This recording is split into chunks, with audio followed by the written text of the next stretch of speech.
आप देख रहे हैं नेक्स्ट नाइन लाइव और मैं हूँ आपके साथ अंकिता मिश्रा। आज के इस प्रोग्राम में बताएंगे एक ऐसे किरदार के बारे में जो काफी लोकप्रिय रहा और एक के बाद एक फिल्में करने के बाद एक समय ऐसा आया जब वो किरदार एक ऐसे दौर से गुजरने लगा जो दौर किसी ने अपनी जिंदगी में सोचा भी नहीं होगा। उस किरदार को अपने घर और अपनी गाड़ी तक को बेचना पड़ा। उस किरदार का बॉलीवुड में ही नहीं बल्कि राजनीतिक गलियारों में भी काफी बड़ा रोल रहा, काफी बड़ा योगदान रहा। कई बार चुनाव जीते तो कई बार लोगों को काफी प्रेरणा मिली उनकी चुनावी करियर से हो या फिर उनके बदलाव से या फिर उनकी फिल्मों की कहानियों से लेकर। हम यहाँ आज के इस प्रोग्राम में बात करने वाले हैं एक्टर सुनील दत्त की। सुनील दत्त एक ऐसे बेहतरीन कलाकार, एक ऐसे किरदार जिसने जो भी फिल्में की वो फिल्में यादगार साबित हुई। देखिए, सुनील दत्त की जिंदगी से जुड़े उनके दर्दनाक और कड़वे वो दिन जब सुनील दत्त को अपने घर के साथ साथ अपने पूरे कार को, अपनी पूरे पैसों को दांव पर लगाना पड़ा था। उनका एक फैसला उनकी जिंदगी पर भारी पड़ गया। देखिए, एक एक्टर और एक नेता। सुनील दत्त का जन्म 6 जून 1929 में हुआ था। 1950 और 1960 के दशक में सुनील दत्त बॉलीवुड के स्टार थे।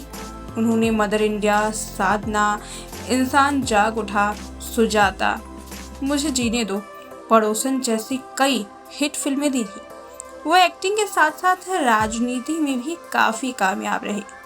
उन्होंने करीब 50 फिल्मों में काम किया था। सुनील दत्त को जीवन में बचपन से ही काफ़ी उतार चढ़ाव देखने के लिए मिले। उन्होंने 5 साल की उम्र में अपने पिता को खो दिया। उनकी मां ने बहुत मुश्किलों से उनकी पढ़ाई करवाई। सुनील दत्त ने उच्च शिक्षा के लिए मुंबई के जय हिंद कॉलेज में एडमिशन लिया, लेकिन उनके पास मुंबई में रहने के लिए पैसे नहीं थे। माया नगरी में पेट पालने के लिए उन्होंने नौकरी तलाशनी शुरू की। इस तलाश में उनके पास एक कंडक्टर की नौकरी आई। अपना पेट पालने के लिए वो नौकरी करने लगे। हालांकि ये नौकरी तो उन्होंने बस कुछ समय के लिए की। उसके बाद वो रेडियो जॉकी बन गए और रेडियो सेलोन्स में अनाउंसर की नौकरी करने लगे। कुछ साल यहाँ नौकरी करने के बाद 1955 में उन्होंने पहली फिल्म रेलवे प्लेटफॉर्म मिल गई और उसके बाद उन्होंने कभी पीछे मुड़कर नहीं देखा। एक के बाद एक कई फिल्में करने लगे। एक्टिंग करियर में सफल होने के बाद सुनील दत्त ने फिल्म प्रोड्यूसर का भी काम करना शुरू कर दिया।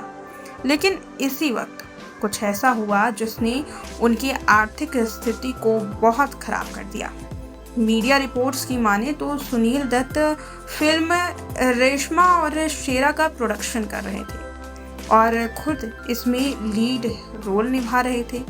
फिल्म को सुखदेव डायरेक्ट कर रहे थे, लेकिन सुनील दत्त को सुखदेव का डायरेक्शन अच्छा नहीं लग रहा था और उन्होंने इस फिल्म को खुद डायरेक्ट करने का फैसला लिया।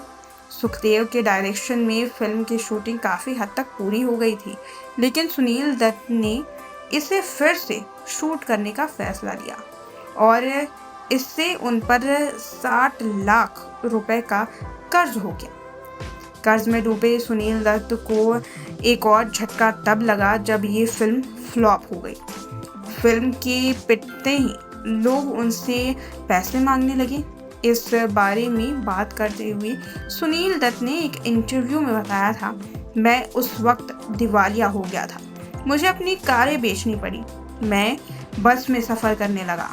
मैंने उस वक्त बस अपने उस समय के बारे में सोचा जो काफ़ी बेहतरीन था, लेकिन अब वैसा नहीं था। मैंने बस अपने बच्चों को स्कूल छोड़ने के लिए एक कार खरीद रखी थी। मेरे घर तक गिरवी हो चुकी थी। लेकिन सुनील दत्त आगे कहती हैं कि हालांकि सुनील दत्त इस मुश्किल वक्त से निकलने में काफ़ी हद तक सफल हो गए, लेकिन उनकी आर्थिक स्थिति ठीक तो हुई मगर वो आज भी वो दिन याद करते हैं। ये उन्होंने एक इंटरव्यू में कहा था। इस इंटरव्यू को अरसा बीत चुका है, लेकिन सुनील दत्त का परिवार इस आफत को, या यूँ कहें कि इस बुरे वक्त को भूल नहीं पाया जब सुनील दत्त के पास सब कुछ था, लेकिन एक ऐसे फैसले के वजह से न केवल घर बल्कि गाड़ी तक उन्हें गिरवी रखनी पड़ी थी, जिसकी वजह से न केवल उनकी ज़िंदगी में बल्कि उनके करियर में भी कई उतार चढ़ाव देखे गए। हालांकि धीरे धीरे समय गुजरने के साथ साथ उनका करियर फिर से पटरी पर आने लगा और एक बार फिर से फिल्मों में शुरुआत कर उन्होंने अपनी ज़िंदगी सुधारने की कोशिश की। तो चलिए, ये बात तो रही सुनील दत्त के उस जीवन की जहां उन्होंने काफी ज्यादा स्ट्रगल किया।